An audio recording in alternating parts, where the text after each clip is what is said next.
The impact of violence and casualties incurred during the face-off between the Nigerian police and the Shiite protesters has continued to take a heavy toll. Zainab Zakariyah, a Shiite youth, talks with SaharaTV's Countermeasures about Shiite women who have been in the struggle and how they are being impacted by the current impasse.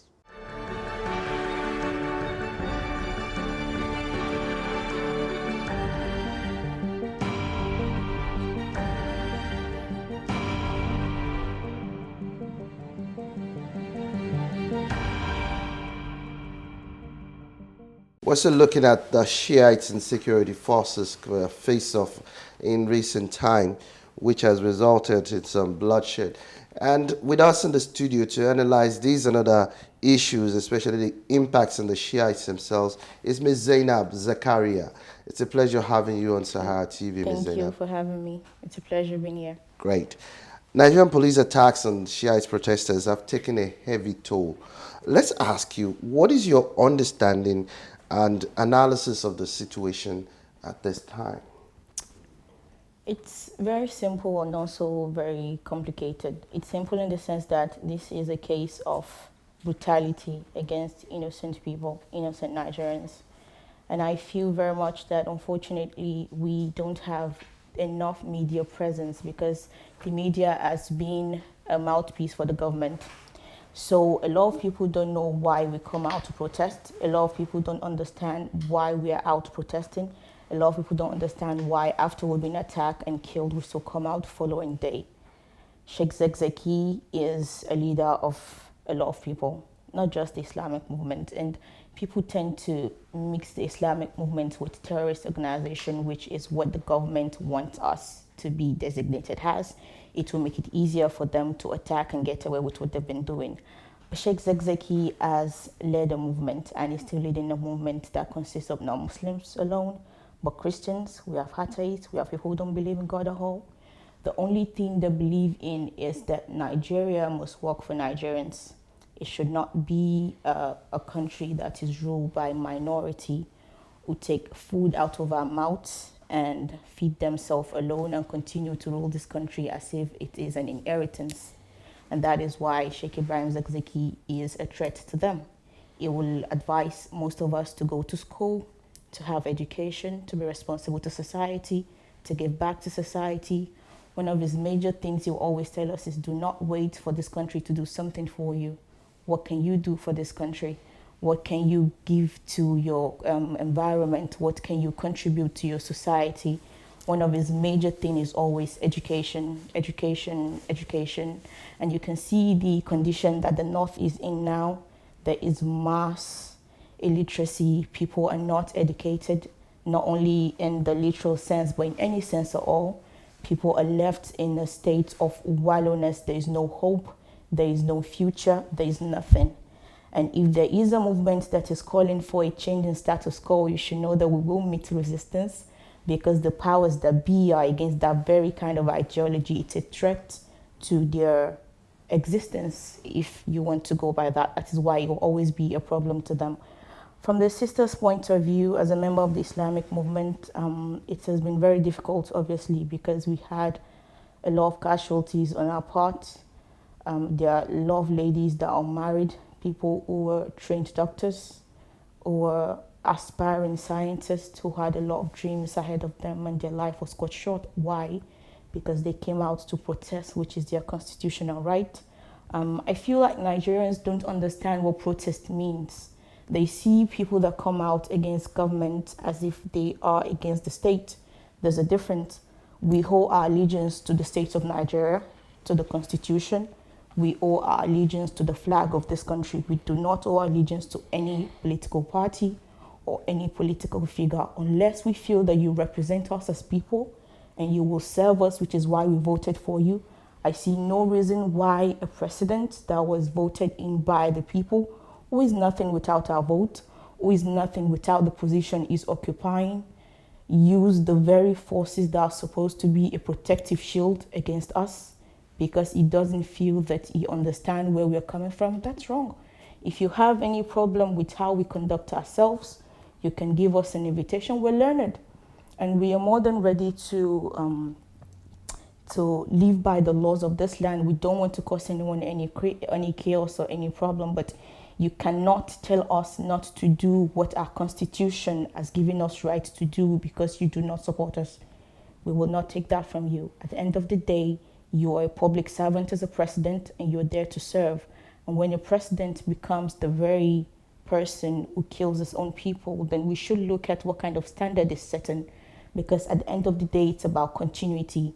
If a figure of leadership is seen as the very detriment to this country, we should be sure that the next person who will come in place might be worse than him. Why? Because he has set a precedent of chaos, violence, and death. If we have supposedly clashes with the police force, there should be an inquiry that will look into that issue and give a proper detailed account of event and hold anyone responsible to account. Why? Because it will prevent other subsequent issues. If the police kill us, they are armed, obviously. They claim we are armed, but let's go by their standards. If they are armed and they killed us, why is there no repercussion at all? At this point, even if you want to say the Shiites are the problem, why is there no repercussion at all on the police side? It is proven that they killed people. Innocent people were killed. Why is that till now nobody's talking about holding these policemen accountable? Why are they using weapons on innocent civilians on the streets? I mean, Abuja is a capital city. If this was any other city in the world, it will be world news, breaking news. People will be talking about this. It'll be trending online. We'll be having hashtag pray for Nigeria, hashtag pray for Abuja. But in our case, complete silence. But part of the accusations of the police and the security forces is the fact that your people actually came out with leather weapons in the first instance, and Okay. that's why it turned violent, and they had to resort to. Okay. That's the argument the government is actually putting forward. Okay. So we have a peaceful protest, and we came out. And normally, okay, every single day we protest in Abuja and major parts of the cities across Nigeria. Normally, without any police hindrance, without any police attacking us, this protest will start from a point, end at a point, and people go home. Very simple. Majorly, you see on Fridays, Mondays, Tuesday, Wednesday. I think the only days we don't come out to protest are Saturdays and Sundays, unless on special occasions. And these protests generally, since 2015 till date, generally will start at a point and end at a point. The only time that the rest of Nigerians get to hear about this is when we are attacked by the police. That has always been the case. Okay, statistically speaking, if you want to say a protest is violent, you can look at the record. How many times has it become violent? How many times do they operate? I mean, that's common logic. Without that, how are we supposed to? I mean, our ideology, our very core of belief is against violence, completely against it. We're not allowed to break the laws of the land. I mean, one of the doctrines that we believe in is if you're living in a state, whatever state you're living in, you must obey by the law that they live by. That's just the complete simple truth. So why would we as Nigerians who want to see our country take its proper place in the world stage, be the destabilizing force? I mean, a lot of my friends who are members of the IMN who are studying in the UK, in the US, all over the world will call me and be like, we need to let Nigerians know that we don't stand for anything other than the growth of Nigeria. We're just like any other group. The only problem we're having is that this regime and subsequent regimes that have come because they listen to the powers that be instead of listening to the people have issues with us. They have issue with our stance against oppression, our stance against corruption, our stance against injustice, because unlike many groups in Nigeria, while we don't just pay lip service to this, we are ready to take actions, to come out, to inform people, to be visible. A lot of people are comfortable staying online, just talking about it, and doing nothing about it. We will But speak. your group had taken to the streets. We will speak. We will take action. We will be seen.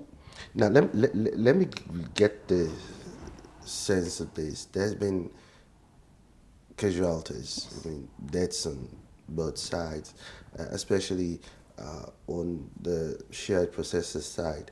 And quite unfortunately, too, we have women themselves who have also, who's fallen. The big question is, how are the Shiite women themselves being impacted by the current face-off? Let me speak from an Islamic point of view. Islam believes that women are the mothers of prophets. That without women, we will not have prophets. Without women, our society will run into degradation. Because while men lead wars, it is women who build up the home, and it is the home that builds society, and the society that builds the country. So, going by that standards, we do not feel as if there is any difference between us and the men. If there is an issue that we're dealing with, we believe we need to be seen, we need to be visible, we need to let our voice be heard. Casualties, I can't even start talking about casualties because it's been enormous on us as women. A lot of people lost their husbands. A lot of people don't even know if their husbands are dead or in detention centers. A lot of people don't know if their husbands are injured, what happened to them, were they killed, how they died. I mean, it's easier if you see their dead body, no matter how battered, and you wash them, you bury them, you have a sense of closure. But there are people, I tell you, hundreds till date who are in a limbo. They are not sure which is which. Are they dead? Are they incarcerated? Whatnot. So that is why you always see figure around thousands of us, because we still have thousands missing. We only have figures of some that we know are dead. And because the army was very consistent in packing bodies and burying them in mass graves, we're not able to identify who's dead, who's alive. We have a lot of sisters. I still spoke yesterday to a mother. She has 2 daughters. 2 of them are missing till date since 2015. And they came home from the US. They were schooling there. They came home just to participate in the peaceful protest. That is why you see children there. We take children there because it's supposed to be peaceful. You march, you finish what you're doing, you go back home. It's very simple. We don't, it's saddening. Honestly, it's not that we don't hurt or that it doesn't break our heart or that we don't mourn these people. It's deeply painful. But as deeply painful as it is, we will not allow their sacrifices to be wasted. That is why you see us come out tomorrow and the day after, and the day after, and the day after, till what our constitutional demand is met by this current regime. Once this thing is done, we have nothing to do outside. Most of us have work. I have a business I run. Someone in school. Very soon I'm going for my master's. I have people who are going for their degrees. So we have jobs, we have dreams. But being here is because we stand for something.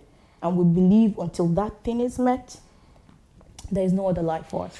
Shiite women have been demonstrating along with the male counterparts, just like you have said. What impact have these brave demonstrations had? And do you know of any other strategies that the sisters are using in order to mobilize and raise their voice? This is against the continued detention of the Sheikh El-Zakzaky. One of the programs the sisters organize is we go to churches. Oh, really? Yeah, so we'd go to a church, maybe sometimes write letters and say we would like to come if you would like to have us. And sometimes we'll go while they're having a service, sit at the back, write a little note and give it to the usher and ask them to give it to the pastor. If you would like us to address your congregation, we have some positive response and some are not allowing us. So it's a way of directly reaching the people without the interference of any media or naysay. We are here. If you have any question, you can ask us. And the Sisters Forum, we have a lot of programs that go on. Even in Abuja right now, while people are there protesting, we have schools, night schools and morning schools for people who are there. for some of the youths who are there, and so that there is no wasted time. That while we are here performing this religious and social duty, that our life is not also wasting away. And I can categorically tell you right now that on Tuesday and Monday, some of our people that were killed or sisters are still in the police custody. Most of them are shot. They're bleeding away as I speak to you right now, dying. We had 2 that died yesterday because they bled to death. And we've been there consistently to the SAS at Gwagwalada. I think it's called Abattoir or something. And our people have been there to release these people. They're dying. You're not treating them. You're not feeding them.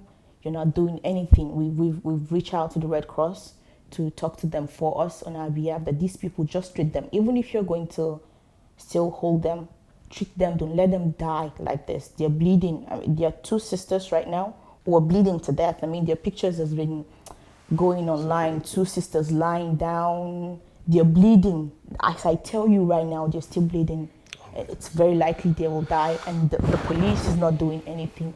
I find it difficult to ascertain, like when I'm trying to think about it, that if you have a country where this kind of thing, bad thing happen, and nobody's talking about holding anyone accountable, it is the fault of those that are killed. Where does that make any sense? If you say someone was shot dead, your first reaction is to hold the person who shot someone, right? And then you investigate what led to it. Why? Okay, at the end of the day, I'm sure this person has provoked you, but you had no right to shoot him and kill him. He's dead. He's not here. You can't hold him accountable. You can't do nothing. And these are our police force. They are supposed to be the symbol of dignity and moral and also law abiding. And they're the one breaking the very law that guide them. And there is no repercussion. There is no inquiry. There is no responsibility. The fault is with the Shiites. They're terrorists. They protest. They hold stones. They throw stones. It makes no sense. The only thing that has been bringing us out is Sheikh El-Zakzaky. Now, let's clear the air about this fact that there's been allegations that some of your people are being trained by Hezbollah, and that there is a training program for them by the Hezbollah group. There's also support coming from the Iran government. These are some of the founders of your organization. How would you like to clear the air about this? Is Hezbollah training some of your products? I mean, it's funny when if I have a dime for every time I hear that, I'm rich. Hezbollah is not training us. Hezbollah is in Lebanon. It makes no sense. And we are not an armed organization. We do not need to be trained. But there is a video, for example. There's a video that's been circulated online by pro government media, and showing some of the marches of your people. Cadets. Exactly. Oh, exactly. And it's out there on the social media. Any organization have cadets. I mean, today in Nigeria, as I speak to you, there are schools that one of their curriculum is to teach karate, is to teach kung fu. Is that a bad thing? I mean, a lot of us this day, if you ask any Nigerian that, do you want to learn some sort of self-defense, they'll tell you, yes, we're women. I mean, there are a lot of dangers out there. You want to be able to defend yourself in whatever physical you find yourself. And if you have an organization that consists of millions of people, different people have different fun things that they do. We have a library organization where we read. People read. We have people who are interested in decoration. They have their group. We have people who are interested in combat. They have their group. So if you have people who are training, doing kung fu, that means they are armed. That means they are a rebellion. I mean, where's that coming from? I get it that once the government starts spinning something, it's very easy for people to be distracted, and they present something that normally will seem like nothing, but because you've already been programmed with some of these words, some of this allegation, it seems like, oh yeah, this is a proof. These are just people doing karate. Not all of us do it. And if you say we are being trained by Hezbollah, why are we not retaliated till date? I mean, recently is when they just brought a police officer that died. And we've been protesting since 2015. So all of our trainings, all of our harmed ideology, we've only been able to produce 2 deaths, while we have thousands of us dead, hundreds missing, hundreds in various detention camps. Where is that parallel? Where does it correlate? There's no correlation. So you're actually debunking that. That's a lie. Let me also ask this. Is there any solidarity, any actions coming from women rights activists supporting your movement? We have a lot of condemnation. That's all we've had, which is majorly while this world is still in the state that it is in. Even among women rights activists? People come out and condemn it and say what the government has done is wrong, the government should do this, the government should do that. The condemnation is there. Let's not, Amnesty International, Amnesty Nigeria, we've had UN spoke about this, we've had some religious organizations spoken against this. We had, I think recently in the UK, I can't remember, the organization came out and gave a directive that this is wrong and pressure the current UK administration to talk to the Nigerian government as a Commonwealth member to stop this, because this is not giving a good credence to Nigeria as a country. It is not giving a credence to Nigeria as a leader of African states. It is not giving credence to Nigeria as a democratic state also. So there are lots of condemnation. But I feel personally that condemnation really is, it's just paper, words on paper. And while it is highly welcomed and okay, I feel there should be pressure also. Mostly the pressure we've had has come from ordinary citizens across the world, in Pakistan, in India, in Iran, in Iraq, in the UK, in the US, Australia, Canada. I mean, a lot of countries have been coming out to protest at the Nigerian embassy, writing to the Nigerian embassy, calling upon their own representative to call the Nigerian embassy to free this man because he's dying. I mean, what sense does it make if you say that you're taking him to court and he's going to court and he has not said he's not going to go to court? Do not let him die. At the end of the day, if he dies, who are you going to take to court? Now, let me ask this finally. This protected face-off seems not to be coming to an end very soon. And despite your continuous pressures and protests, it seems there seems to be no resolution of this impasse. Let me ask you, what do you think is the right path in order to resolve the present impasse? The right path. The right path is what we are already on, because we will not go outside the confines of legal means. That has been our directive. We will continue to protest because it's our constitutional right to protest. Any other thing outside the Constitution is against our principle, and we will never take that. So one of the things that our protest has done, even while Nigerians are against it, some Nigerians are against it, is that now there is more awareness. As much as we'll be protesting, you still find people will be like, who are these Shiites? Because they don't know. And we've been protesting like every single day for more than 3 years now. So our protest is also a way to create awareness, to let people know this is what we're doing. And if you've ever been in our protest, you find we have leaflets that we hand out to people to see this is why we're here, this is what we're doing, this is what the government is doing. So, I mean, we've gone to the International Criminal Court, we've taken our case to the UN, we've gone to the African Union, we've gone to any criminal court or any organization that we feel like can help us. But unfortunately, I feel like I said, it's just lip service. Until and unless the powers that be and those that are behind the political support for the Nigerian regime, this current regime, to release Sheikh Zakzaky, I don't think it will do it. And that is why we'll continue to come out to protest. We'll continue to come out until and unless he is released and freed unconditionally, because the court has already said do this. And like I said, we will not go outside the confines of... Let me also get your clarification on this. I mean, there was a time you took the protest to the United States Embassy in Abuja, and after some time there was a period of time your people were found to be burning American flag. Isn't that contradictory to your tenets? No.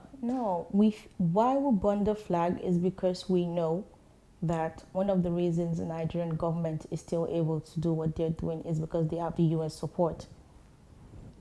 Simple as that. I can give you a lot of examples. Anywhere in the world, if you find that there is crisis, if the US speaks against it, obviously there's an international condemnation, and that thing is stopped immediately. You had protests in Hong Kong, they spoke out against it, and things were done quickly. The reason why they are not speaking out for us is because they are supporting this. It's as simple as that. And because they are supporting it, there is no unanimous international pressure on the Nigerian authorities to do what is right and what is needful. And that is why we'll go there, we'll burn the flag, because we know directly or indirectly their hand is in this. Ms. Zainab, thank you very much for being on the SaharaTV. Thank you very much for having me.